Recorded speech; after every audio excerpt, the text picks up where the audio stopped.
पिछले वीडियो में आपने पालमपुर गांव की कहानी में वहां के कृषक परिवारों का वर्गीकरण पढ़ा था। उसी में अभी थोड़ा सा पार्ट बाकी है जिसको कहते हैं गैर कृषि इकाइयाँ। शुरू में उसमें बताया गया था कि कृषि एग्रीकल्चर्स और नॉन एग्रीकल्चर्स व्यवसाय होते हैं, तो उनमें आपको उसको अलग से छांट लेना है। किसी गांव में जो गैर कृषि इकाइयाँ हैं, जैसे डेयरी चलती है, जैसे गुड़ बनाया जाता है, गांव में गुड़ बनाने हैं, जन सेवा केंद्र चलते हैं, जो गांव के लुहार होते हैं थोड़े बहुत उद्योग करते हैं, गांव में जनरल स्टोर या दुकानदार जो होते हैं, ये सब गैर कृषि इकाइयों के अंतर्गत आते हैं। इसलिए इस पार्ट को उस वीडियो में अब अगली वीडियो पे नहीं बता रहे हैं। तो आप सभी लोग अपने जिस गांव की कल्पना करके उस चैप्टर को पढ़ रहे हो, वहाँ से ऐसे गैर कृषि इकाइयों को आपको छांट लेना है और उनकी एक लिस्ट तैयार करना है और उनके बारे में लिखना है कि कैसे कैसे उद्योग चलता है, और एक्सरसाइज कंप्लीट करनी है। ठीक है, तो आज हम जो है अब इकोनॉमिक्स को छोड़कर सिविक्स यानी कि राजनीति शास्त्र के पहले चैप्टर को शुरू करने जा रहे हैं। ठीक है, और ये चीज़ ध्यान दीजिएगा, अगर आपकी पुरानी एनसीईआरटी होगी तो उसमें जो फर्स्ट लेसन था उसे हटा दिया गया है। तो जो आपके कोर्स के अनुसार पहला चैप्टर है, हम उसी चैप्टर के बारे में शुरू करेंगे। तो चैप्टर का नाम है लोकतंत्र क्या और लोकतंत्र क्यों। तो आज इस वीडियो में हम सिर्फ एक ही चीज़ जानेंगे, लोकतंत्र क्या है, लोकतंत्र क्यों ज़रूरी है, इसको अगली वीडियो पे हम देखेंगे। तो लोकतंत्र क्या, व्हाट इज़ डेमोक्रेसी, यानी ये डेमोक्रेसी है क्या। तो डेमोक्रेसी है क्या, इसके लिए हम आपको इसकी मीनिंग और डिफिनेशन बताएंगे, जिससे आपको समझ आएगा डेमोक्रेसी क्या है। आप अपनी बुक जरूर पढ़िएगा, क्योंकि उसमें एक कहानी के माध्यम से सब चीज़ें समझाई गई हैं। हम आपको कहानी से नहीं, सीधे इसके मूल तथ्य पर या कहें कि इसकी थ्योरी पर ले चलते हैं। ठीक है, तो व्हाट इज डेमोक्रेसी, तो डेमोक्रेसी क्या है। तो लोकतंत्र या डेमोक्रेसी को हिंदी में कहते हैं लोकतंत्र। तो लोकतंत्र का अर्थ और लोकतंत्र की परिभाषा हमें जाननी है, यानी meaning and definition of democracy, यानी कि जो मीनिंग और डेफिनेशन है उसी को हमें यहाँ समझना है। तो सबसे पहले समझेंगे कि मीनिंग ऑफ डेमोक्रेसी। तो मीनिंग ऑफ डेमोक्रेसी की बात करें कि डेमोक्रेसी का अर्थ क्या होता है, तो डेमोक्रेसी जो है या लोकतंत्र जो है, ये अंग्रेजी भाषा के डेमोक्रेसी शब्द से बना है।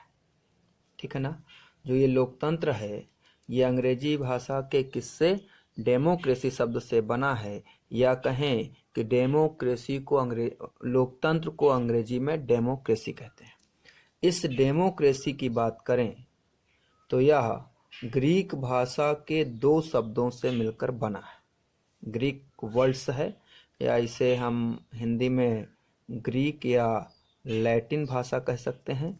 तो ये लैटिन या ग्रीक वर्ड के दो शब्दों से डेमोक्रेसी जनरेट हुआ है, यानी पहला डेमोस और दूसरा क्रेसिया। डेमोस और क्रेसिया से मिलकर क्या बना है, डेमोक्रेसी।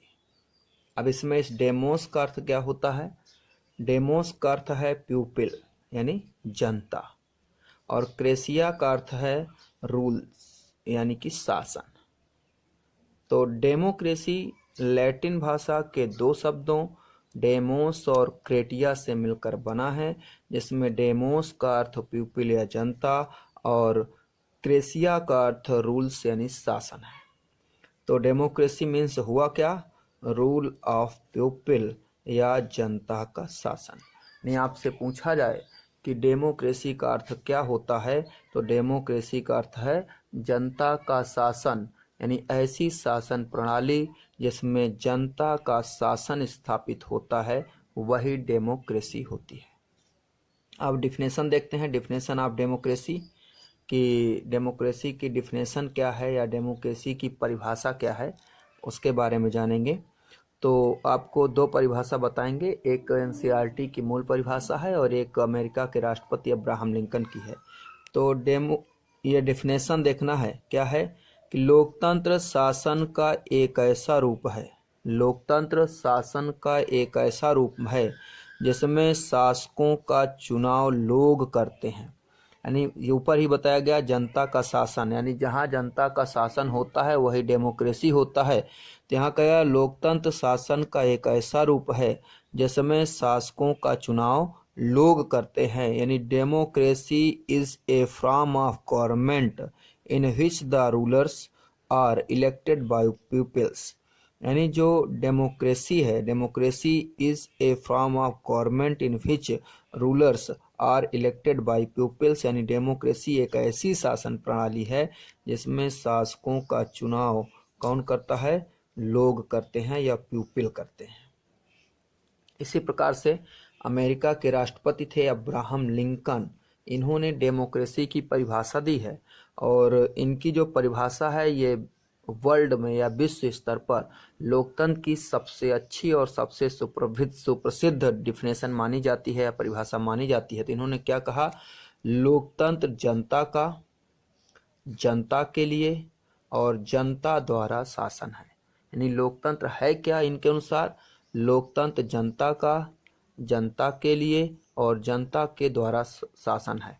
यानी अकॉर्डिंग टू अब्राहम लिंकन अगर देखें कि डेमोक्रेसी है क्या या डेमोक्रेसी की डिफिनेशन देखें तो according to Abraham Lincoln democracy is the rules of the people for the people and by the people. ठीक है ना, democracy is the rules of the people for the people and by the people. यानी लोकतंत्र जनता का, जनता के लिए, जनता के द्वारा शासन है। तो डेफिनेशन आपको समझ आ गई होगी कि इसकी मीनिंग क्या है और इसकी डिफिनेशंस क्या है। अब आपको आगे देखना है लोकतंत्र की विशेषताएं यानी फीचर ऑफ डेमोक्रेसी। यानी ये जो डेमोक्रेसी है इसके प्रमुख फीचर्स क्या होते हैं इसके बारे में जानना है। तो आपको इस चैप्टर्स को, इसके बारे में जानने के लिए आपको एनसीईआरटी की बुक पढ़नी पड़ेगी जिसमें जो फीचर्स हैं उनको बढ़िया एक कहानी के माध्यम से समझाया गया है। हम यहाँ आपको फीचर्स क्या है और उसको संक्षेप में आपको समझाने का प्रयास करेंगे, थोड़ी सी कहानी हम बताने का प्रयास करेंगे और उसके माध्यम से बताएंगे। तो पहला, लोकतंत्र का पहला फीचर है कि प्रमुख फैसले निर्वाचित नेताओं के हाथ में, यानी कि major decision by elected leaders. यानी जो किसी भी लोकतंत्र के महत्वपूर्ण निर्णय होते हैं वह निर्वाचित नेताओं द्वारा लिया जाना चाहिए। यानी लोकतंत्र में अंतिम निर्णय लेने की शक्ति लोगों द्वारा चुने हुए प्रतिनिधियों के पास होनी चाहिए, प्रतिनिधियों के पास होनी चाहिए। यानी अंतिम निर्णय कौन लेगा, जिनको हम लोगों ने चुनकर भेजा है।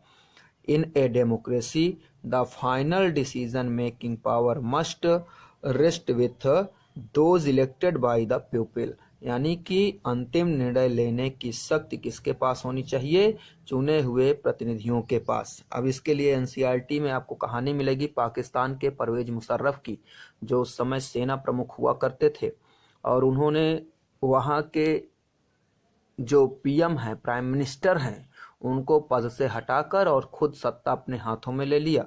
बाद में इन्होंने जनमत संग्रह कराया और अपने आप को वहाँ स्थापित किया।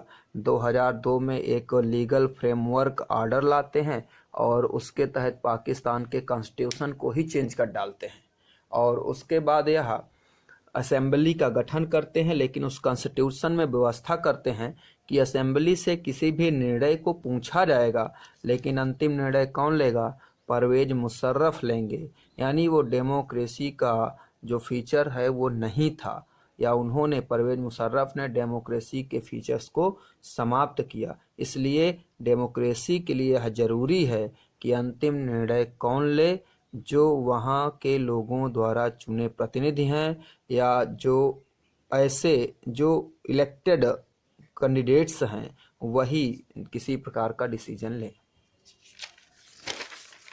दूसरा है स्वतंत्र और निष्पक्ष चुनावी मुकाबला। यानी जो चुनाव है वो स्वतंत्र होने चाहिए और निष्पक्ष होने चाहिए। Free and fair electoral competition, यानी इलेक्शन जो इलेक्ट्रॉल्स है, जो इलेक्शंस होने वाले हैं, उनका जो कंपटीशन है वो फ्री एंड फेयर होना चाहिए। क्यों? लोकतंत्र निष्पक्ष और स्वतंत्र चुनाव पर आधारित होना चाहिए ताकि सत्ता में बैठे लोग और सत्ता के बाहर के लोगों के लिए जीत हार के समान अवसर उपलब्ध हो सके। यानी निष्पक्ष इसलिए होना चाहिए क्योंकि जो सत्ता पक्ष पर हैं और जो सत्ता के बाहर हैं, उन दोनों को जीत हार का समान अवसर मिलना चाहिए। और दूसरी बात ये कहें कि लोगों को अपने प्रतिनिधियों को चुनने की पूर्ण स्वतंत्रता होनी चाहिए, जिससे वास्तविक लोकतंत्र और उत्तरदायी लोकतंत्र स्थापित हो सके। जैसे a democracy must be based on a free and fair election where those currently in power have a fairs. यानी इसमें जो है, जो सत्ता के बाहर लोग बैठे हैं उनको भी, यानी जो सत्ता में बैठे हैं सत्ता के बाहर हैं, उनको जो है चुनाव का समान अवसर मिले। इसके लिए आपको एनसीईआरटी में चीन और मैक्सिको की एक कहानी दी हुई है। तो मैक्सिको की कहानी दी है कि वहाँ PRI नाम की एक पार्टी थी जिसके राष्ट्रपति वहाँ थे और हर वर्ष वहाँ इलेक्शन होता था, लोकतंत्र की तरह प्रत्येक 5 वर्ष में इलेक्शन होता था। लेकिन मैक्सिको के जो प्राइम मिनिस्टर हैं, वो जो प्रेसिडेंट हैं, वह जो है एक ऐसी व्यवस्था करते थे जिसके तहत निष्पक्ष चुनाव नहीं हो पाता था।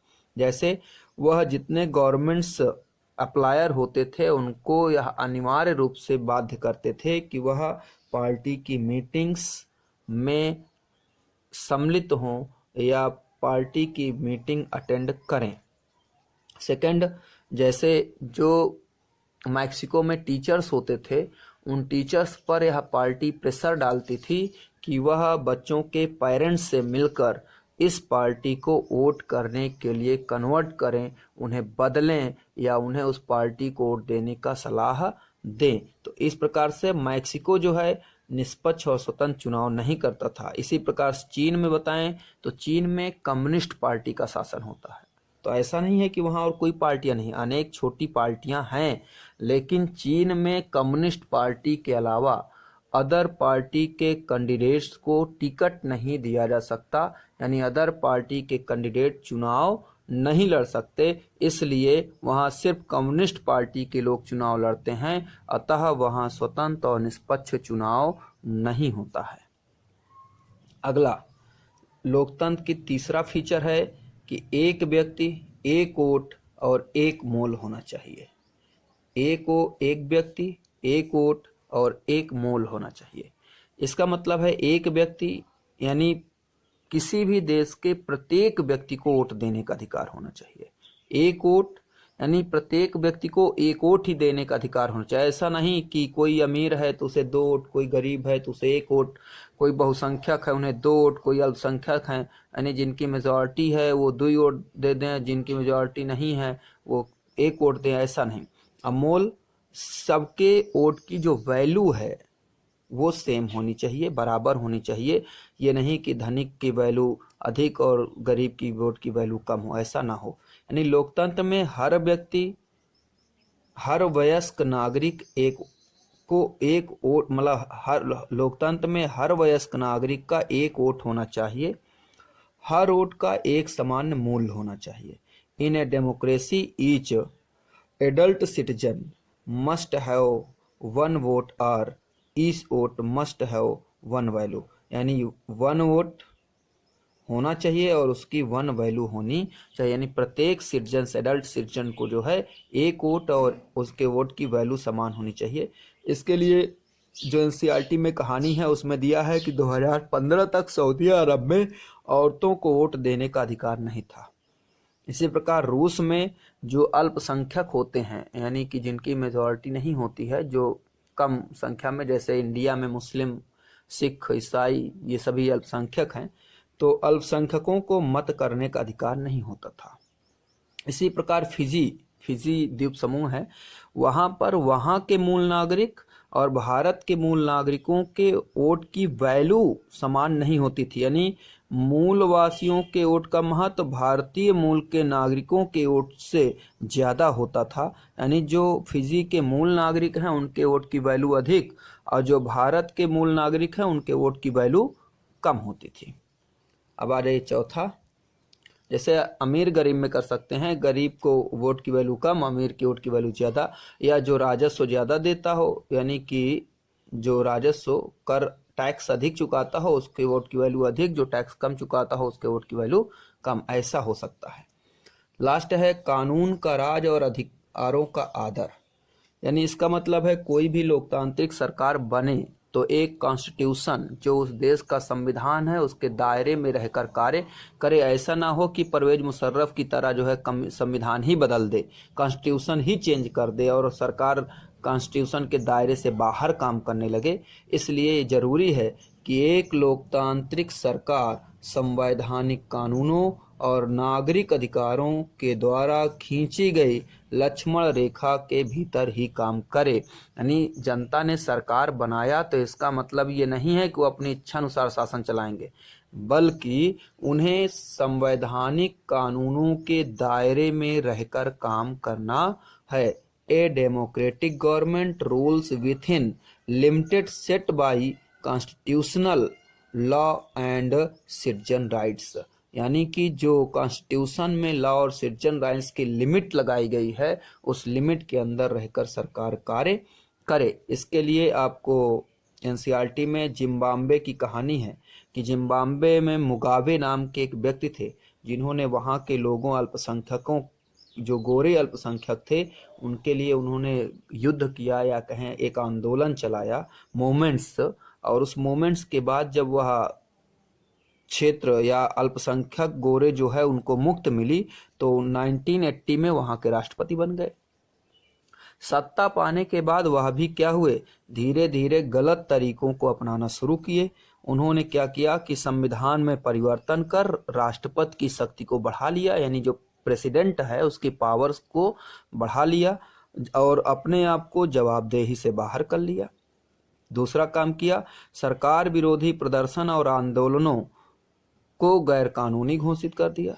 टेलीविजन, रेडियो और न्यूज चैनल में सरकार के विरुद्ध कोई भी प्रकाशन या कोई भी प्रसारण नहीं किया जा सकता था। अदालतों पर फैसले लेने, स्वतंत्र रूप से फैसले लेने पर सरकार ने दबाव बनाया कि सरकार के निर्णय के बाद ही अदालत निर्णय ले पाएगी। तो इस प्रकार से वहां पर क्या हुआ कि वह सरकार कानून के दायरे से बाहर काम करने लगी। इसलिए किसी भी लोकतंत्र के जो फीचर हैं उसके लिए जरूरी क्या है कि the silent feature of this democracy और, यानी प्रमुख विशेषता है, पहला है कि लोगों द्वारा चुने हुए शासक ही सारे फैसले लें। पहला पॉइंट यही बताया गया था, rulers elected by the people take all the major decision. दूसरा बताया गया, चुनाव लोगों के लिए निष्पक्ष, अवसर और इतने विकल्प उपलब्ध कराता है, मतलब करता है कि चाहे वह मौजूदा शासक को बदल सके। यानी लोकतंत्र में निष्पक्ष और स्वतंत्र चुनाव के साथ यह भी है कि लोगों को चुनने के लिए अनेक विकल्प प्रोवाइड होने चाहिए, यानी अधिक से अधिक विकल्प होने चाहिए। Election offer a choice and fair opportunity to the people to change the current rules. अगला है यह विकल्प, यानी ये जो विकल्प है यह विकल्प और अवसर सभी लोगों को समान रूप से उपलब्ध हों, यानी हर व्यक्ति को यह अवसर उपलब्ध हो कि वो चुनाव में भाग ले सके। The choice and opportunity is available to all people on the equal basic, ठीक है ना। और इस चुनाव से बनी सरकार संविधान द्वारा तय, यही संविधान द्वारा तय बुनियादी कानून और नागरिक अधिकारों के दायरे में काम करे। यही बताया गया कि कानून का राज अधिकार हो, यानी कि सरकार जो है, जो संवैधानिक कानून है, जो नागरिक कानून है, उसके लक्ष्मण रेखा यानी उसके दायरे पे रहकर काम करे। तो ये आज आपको बता दिया गया कि डेमोक्रेसी क्या है या what is democracy. Next video में आप पढ़ेंगे व्हाई डेमोक्रेसी।